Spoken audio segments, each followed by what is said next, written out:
ನಮಗೆ ಬ್ರಾಹ್ಮಣರಿಗೆ ಯುದ್ಧ ಮಾಡಕ್ಕೆ ಬರಲ್ಲ ಅಂತೇಳಿ. ಯುದ್ಧ ನೀತಿಗಳೆಲ್ಲ ಕಲಿಸ್ಕೊಡೋರೇ ಬ್ರಾಹ್ಮಣರು. ಇಡೀ ಶಕ್ತಿ ನೀತಿ ಎಲ್ಲ ಅವ್ರ ಗುಟ್ಟಲ್ಲಿ ಇಟ್ಕೊಂಡು ಅವ್ರ ಕೈಯಲ್ಲಿ ಇಟ್ಕೊಂಡು ಯಾವ ನಮ್ಮಂಥವ್ರಿಗೆ ಕಳಿಸ್ಬೇಕು ಕಳಿಸ್ತಾರೆ. ಮಿಕ್ಕಿದೆಲ್ಲ ಟೆಕ್ನಿಕ್ಗಳೆಲ್ಲ ಅವ್ರ ಹತ್ರನೇ ಇರ್ತಾರೆ. ನಾವೇನೇ ಆದರೂ ಲಾಸ್ಟಿಗೆ ಅವ್ರ ಕಾಲಿಗೆ ಹೋಗ್ಬಿದ್ದು ಸ್ವಾಮಿ ಹಿಂಗಾಗಿದೆ ಆಶೀರ್ವಾದ ಮಾಡಪ್ಪ ಅನ್ನೋದು. ಅದಕ್ಕೆ ನಾನು ಶಾಸ್ತ್ರಿನ ಇಟ್ಕೊಂಡಿದ್ದೀನಿ. ನಿಮ್ಮವ್ರನ್ನ ಪಕ್ಕೆಗೆ ಇಟ್ಕೊಂಡ್ರೆ ನಿಮ್ಮ ಬುದ್ಧಿಯಲ್ಲಿ ನನಗೊಂದು 10% ಬುದ್ಧಿ ಬರಲಿ ಅಂತ.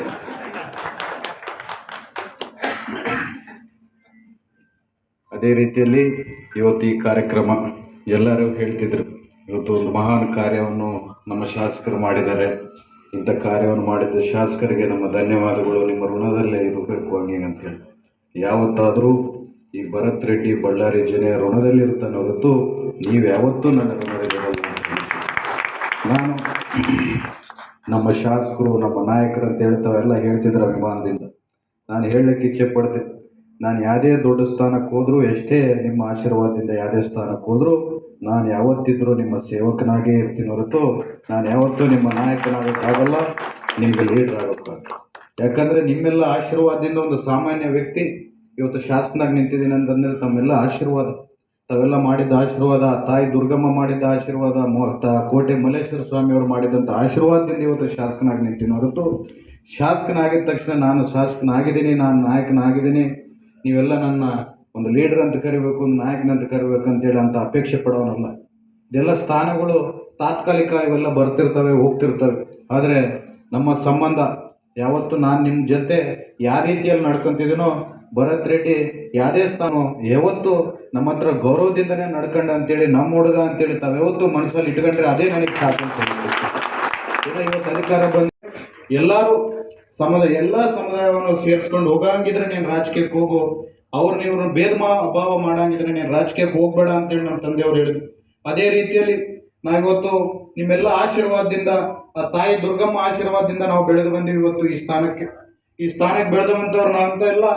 ನಾನು ಮೊಟ್ಟ ಮೊದಲನೇದಾಗಿ ಶಾಸಕನಾದ ಮೇಲೆ ನಾನು ಪ್ರಮಾಣ ವಚನೆ ಮಾಡಿದ್ದು ಒಬ್ಬ ಅಸೆಂಬ್ಲಿಯಲ್ಲಿ ಆ ತಾಯಿ ದುರ್ಗಮ್ಮನ ಹೆಸರ ಮೇಲೇ ನಾನು ಪ್ರಮಾಣ ವಚನೆ ಮಾಡಿದ್ದೆ.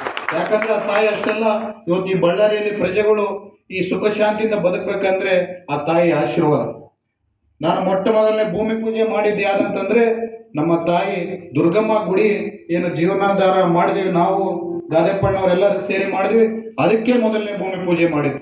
ಯಾಕಂದ್ರೆ ಆ ತಾಯಿ ಗುಡಿಯ ಭೂಮಿ ಪೂಜೆಯನ್ನು ಮಾಡಿದ್ರೆ ನಾವು ಇಡೀ ಬಳ್ಳಾರಿ ಅಭಿವೃದ್ಧಿ ಆಗುತ್ತೆ ಅಂತ ಹೇಳಿ ನನಗೊಂದು ಇಚ್ಛೆ ಇತ್ತು.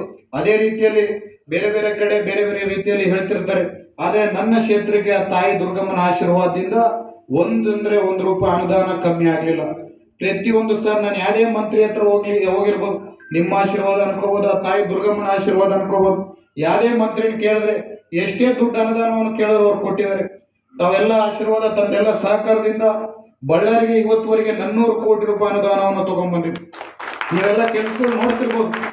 ಪ್ರತಿಯೊಂದು ಯಾವುದೇ ಒಂದು ಏರಿಯಾಗೆ ಹೋದ್ರು, ಯಾವುದೇ ಒಂದು ರೋಡ್ಗೆ ಹೋದ್ರು, ಪ್ರತಿಯೊಂದು ಕಡೆ ಅಭಿವೃದ್ಧಿ ಕೆಲಸಗಳು ಮಾಡ್ತಿದ್ದೀನಿ.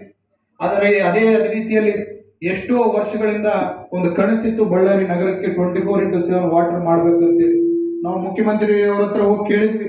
ಈ ಥರ ಮುಖ್ಯಮಂತ್ರಿಗಳವ್ರ ಹತ್ರ ಮತ್ತೆ ಉಪಮುಖ್ಯಮಂತ್ರಿಗಳವ್ರ ಹತ್ರ ನಮ್ಮ ಬಳ್ಳಾರಿಯಿಂದ ತುಂಗಭದ್ರಾ ನದಿಯಿಂದ ಪಾವಗಡಕ್ಕೆ ನೀರು ಹೋಗುತ್ತೆ, ಆದರೆ ನಮ್ಮ ಬಳ್ಳಾರಿ ನಗರಕ್ಕೆ ನೀರು ಬರ್ತಾ ಇಲ್ಲ ಅಂತ ಕೇಳಿದಾಗ ಉಪಮುಖ್ಯಮಂತ್ರಿಗಳು ಮತ್ತೆ ಮುಖ್ಯಮಂತ್ರಿಗಳು ನೀನು ಈ ಪ್ರಾಜೆಕ್ಟ್ ನೀನು ಮಾಡಲೇಬೇಕಂತೇಳಿ 1200 ಕೋಟಿಯಲ್ಲಿ ನಾವು ಪ್ರಾಜೆಕ್ಟ್ ಏನು ರೂಪುರೇಷೆಯನ್ನು ಮಾಡ್ಕೊಂಡಿದ್ವಿ. ಅದರಲ್ಲಿ ಮೊದಲನೇ ಹಂತದಲ್ಲಿ